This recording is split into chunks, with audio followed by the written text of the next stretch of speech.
안녕하세요. 가맹거래사 김경창입니다. 여러분들 만나뵈서 너무너무 반갑습니다.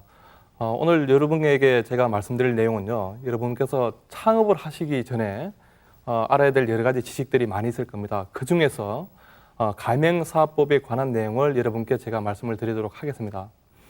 여러분들이 창업을 하시는 데 있어서 준비를 해야 될 내용들이 굉장히 많이 있을 겁니다. 예를 들어서 뭐 창업 자금도 준비를 하셔야 되고요. 또 어떤 아이템이 좋은지도 또 파악을 하셔야 될 것이고, 또 어떤 아이템을 선정해서 들어가야 될 뭐 상권이라든지 또는 점포도 알아야 될 것이고, 여러 가지 준비를 해야 될 내용들이 굉장히 많이 있을 겁니다.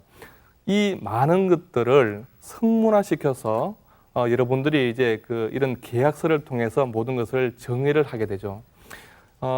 우리나라에는 창업을 하는 데 있어서 굉장히 이제 많이 이 창업의 붐이 일었던 시즌이 있습니다. 여러분들 잘 아시다시피 1997년도에 우리나라가 IMF를 겪으면서 많은 분들이 뭐 명퇴다, 퇴직이다, 뭐 이런 과정을 겪으면서 창업의 붐이 일어났습니다. 특히 많은 분들이 창업에 대한 준비가 없이 바로 이제 창업을 준비하시다 보니까 이런 창업 전문가들, 소위 말해서 이제 프랜차이즈 사업이 우리나라에서 굉장히 많이 각광을 받게 됐는데요.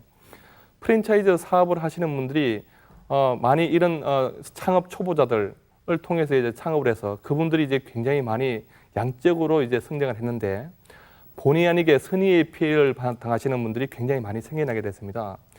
이 본의 아니게 선의의 피해를 본 분들이 이제 하나둘씩 굉장히 많이 생기다 보니까 부득이하게 우리나라에서도 도저히 이렇게 해서는 안 되겠다 해서 만든 법이 있습니다. 이것이 바로 가맹사업법입니다. 정확한 명칭은 가맹사업 거래를 위한 공정화를 위한 법률입니다. 그래서 줄여서 가맹사업법이라고 합니다. 이 법은 2002년도에 제정이 돼서 2002년 11월부터 시행을 하게 됩니다. 하지만 이 법이 아무래도 처음 초창기에는 많은 어떤 사회적인 이슈거리와 또 많은 어떤 완벽하지 못했던 많은 일들이 일어났었죠. 그래서 최근에 이 가맹사업법이 개정이 되었습니다. 그래서 2007년 7월 3일 날 개정이 되었고 2008년 날 2월부터 또 새로운 개정된 법이 또 진행이 되게 됩니다. 그래서 이 내용들이 여러분들께서 창업을 하는 데 있어서 어떤 부분을 정확하게 숙지를 하셔야 되고, 또 여러분들께서 이 숙지된 그리고 또 개정된 내용을 알고 창업을 하시는데 준비를 하시면 굉장히 많은 도움이 될 거라고 생각해서 제가 이 부분을 집중적으로 좀 말씀드리도록 하겠습니다. 자, 하나하나 사례를 들어가면서 제가 좀 말씀을 드리도록 할까요? 자, 창업을 하는 데 있어서 여러 가지 생각지 못한 변수들이 많이 일어날 수가 있고, 또 특히 프랜차이즈 창업에 같은 경우에는 자기 혼자서 모든 것들을 창업을 준비를 해서 창업을 하는 것이 아니고 가맹본부와 같이 이런저런 일들 또 이렇게 오픈하고, 또 오픈하고 나서도 또 많은 어떤 사업들을 같이 준비를 하고 같이 이제 고민하면서 많은 일들을 같이 하게 되는데요. 하나 사례를 들어보겠습니다. 처음에 창업을 하기 전에 가맹본부와 뭐 이런저런 상의를 하게 되죠. 그래서 이 창업을 하시는 분이 중요하게 이 아이템을 결정하는 요소들, 또 결정하게 되는 내용들 중에서 중요한 것 중에 하나가 바로 매출일 겁니다. 예를 든다면 가맹본부가 우리의 아이템은 하루 일매출이 100만 원 이상이다 또는 100만 원이다 라고 이야기했을 때 그래서 한 달 동안에 매출이 어느 정도가 일어나고 여러분들께서 열심히 하시면 한 달의 순이익이 어느 정도 될 거라고 이야기하는 경우가 굉장히 많이 있고, 또 이 매출에 대한 부분과 순이익에 대한 부분을 보고 이 아이템을 결정을 해서 계약을 하는 경우가 많이 있습니다. 근데 막상 이 내용들을 믿고 계약을 하고 영업을 해 보니까 실질적인 매출이 얼마 일어나지 않는, 뭐 예를 들어서 100만 원이라고 한 매출이 50만 원이다 또는 30만 원이다 라고 하는 경우가 많이 있을 수가 있겠죠. 이럴 경우에는 굉장히 난감한 경우가 발생하겠죠. 심지어는 손익분기점, 그러니까 계속 손해를 보는 경우가 발생하는 경우도 있는데요. 이런 경우에는 이런 사업의 유지가 힘들 뿐만 아니라 계속 이 사업을 해야 될지 또 말아야 될지 고민하는 경우도 많이 있을 겁니다. 이럴 때는 어떻게 해야 되는지. 자, 여러분들 창업에는 크게 두 가지 요소가 있습니다. 두 가지 패턴이 있습니다. 하나는 독립 창업이고 하나는 프랜차이즈 창업입니다. 독립 창업은 간단합니다. 자기가 모든 것을 처음부터 끝까지 다 준비를 해서 창업을 하는 것을 독립 창업이라고 합니다. 뭐 예를 들어서 브랜드도 자기가 만들고 인테리어도 아는 분을 통해서 하고 점포도 자기가 알아서 하고 물론 이렇게 하면 자기가 많은 지식과 노하우를 얻을 수는 있겠지만 창업하는 기간이라든가 시간이라든가 또 개인의 굉장히 많은 노력이 필요로 합니다. 그래서 처음 창업하시는 분들이 나름대로의 의미를 느낄지는 모를지언정 실패 확률도 굉장히 높아지게 되는 게 사실입니다. 자, 두 번째, 창업의 종류 두 번째 중에 하나는 독립 창업이고 하나는 프랜차이즈 창업입니다.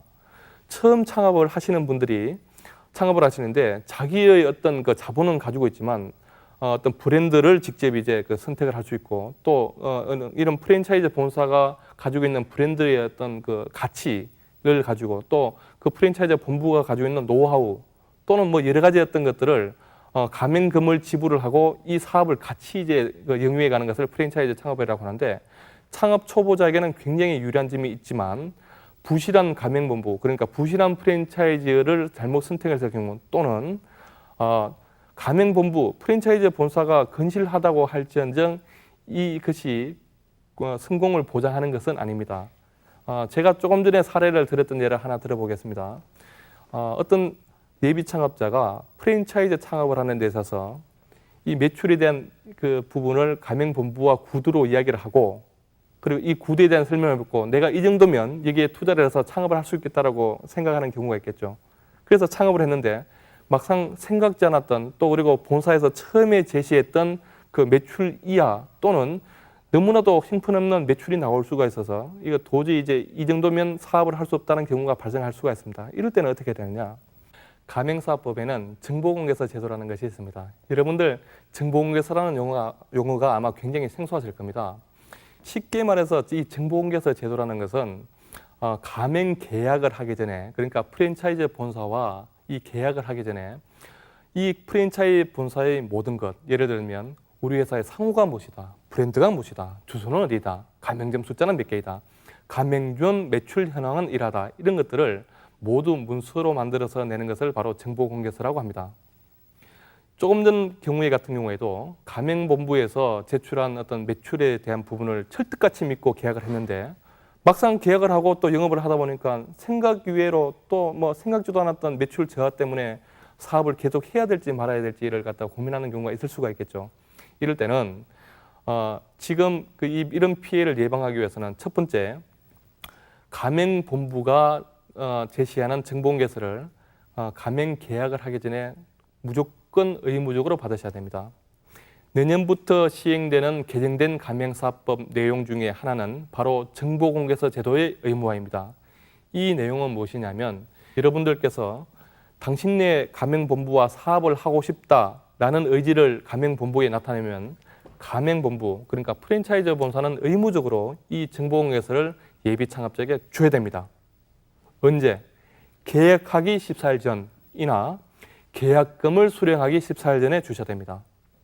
이것은 무엇을 의미하느냐면 최소한 이 계약을 해서 가맹본부가 좀 과장된 어떤 그 영업을 통해서 계약해서 또 선의 피해자가 나오는 것을 최소한 막기 위해서는 정보공개서를 통해서 현재 영업하고 있는 가맹점의 매출이었다고 영업의 상황이었다고 사업이 지금 잘 되고 있는지였다고 또 사업의 브랜드가 문제가 없는지에 대해서 검토를 한 후에 14일 동안 숙고를 한 뒤에 이제 창업을 하라고 유도를 하는 것이 바로 정보공개서의 제도 의무화입니다.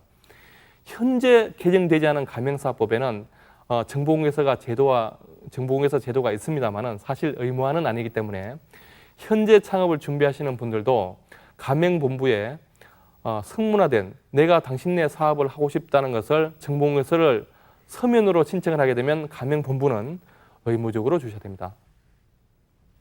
이 내용을 정확하게 알고 있으면 좋을 것 같고요. 조금 전 사례로 다시 좀 돌아가겠습니다. 예를 들어서 정보공개서에 적혀있는 매출의 현황이 이러이러한데 실질적으로 해보니까 매출 이하로 나왔다 또는 정보공개서에 적힌 내용과 다르게 내가 생각지 않은 이런 어떤 내용들이 있다고 하면 여러분들께서는 정당하게 가맹본부에 가맹금 반환을 요청하실 수가 있고 또 이 가맹금을 다시 돌려받을 뿐만 아니라 가맹본부는 여러 가지 어떤 제재를 당할 수가 있습니다. 예를 들어서 뭐 시정조치라든지 또는 가맹금 반환이라든지 아니면 벌칙들을 받을 수가 있습니다. 개정된 가맹사업법의 핵심 중에 하나가 바로 이 정보공개서 의무화입니다. 그래서 이 정보공개서 의무화의 제도를 잘 그 활용을 하시면 아마 여러분들께서 창업을 하고 또 그 여러분들께서 사업을 하시는 데 있어서 굉장히 큰 도움이 되지 않을까라고 생각합니다. 우리 또 다른 사례를 하나 더 들어볼까요? 이런 경우가 있을 수가 있죠.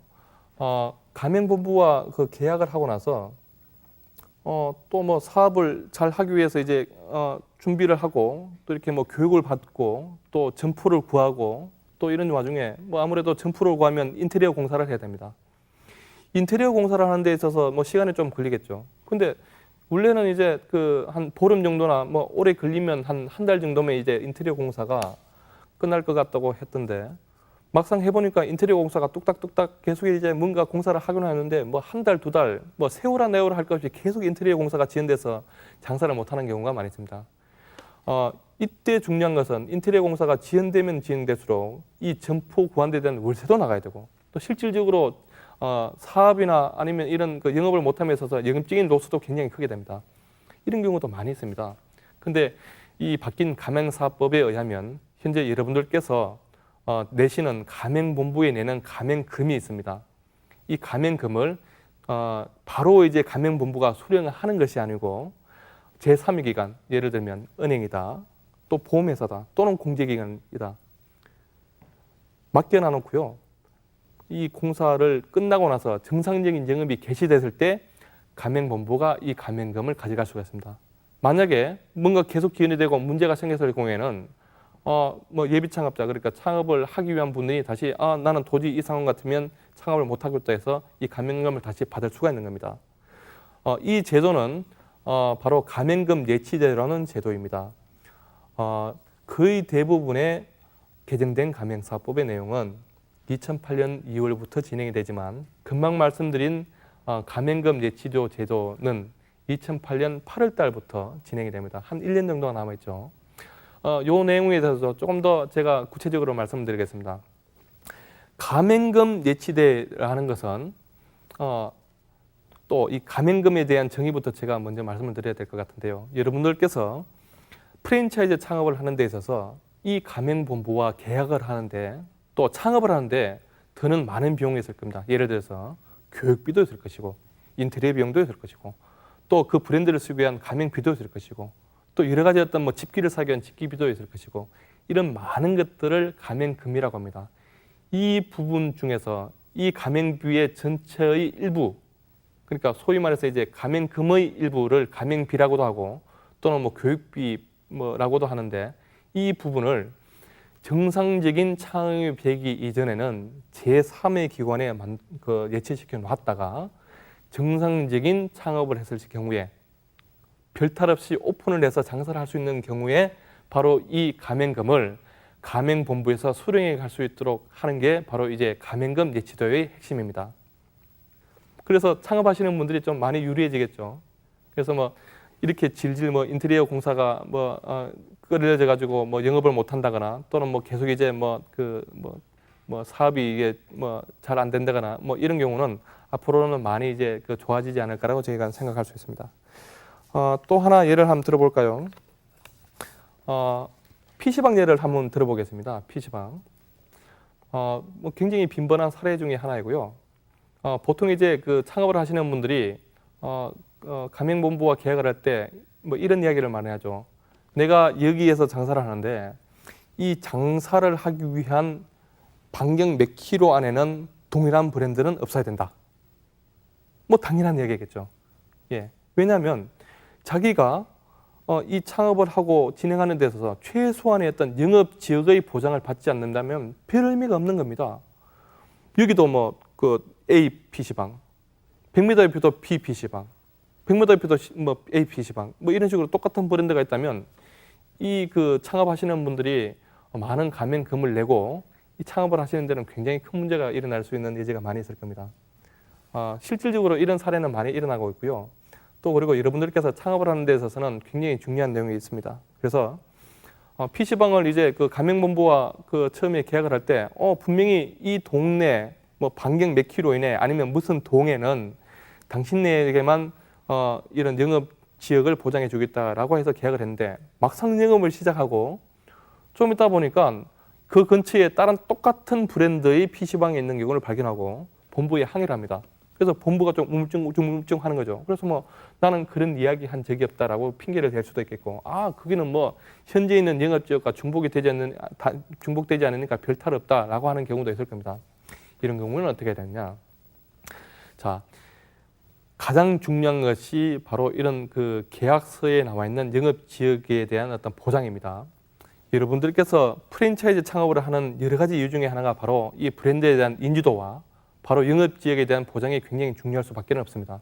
그런데 현재까지는 거의 많은 사람들 또 프랜차이즈 창업을 하는 데 있어서 구두로 이 가맹본부의 말만 듣고 계약하는 경우가 너무나도 많이 있고 지금 현재도 일어나고 있습니다. 하지만 이 결과에 대한 어떤 그 책임 소지는 굉장히 그 창업을 하시는 분들이 고스란히 안게 되는 경우가 많이 있고 저희가 많은 분쟁 사례를 접하면서 안타깝게 짝이 없습니다.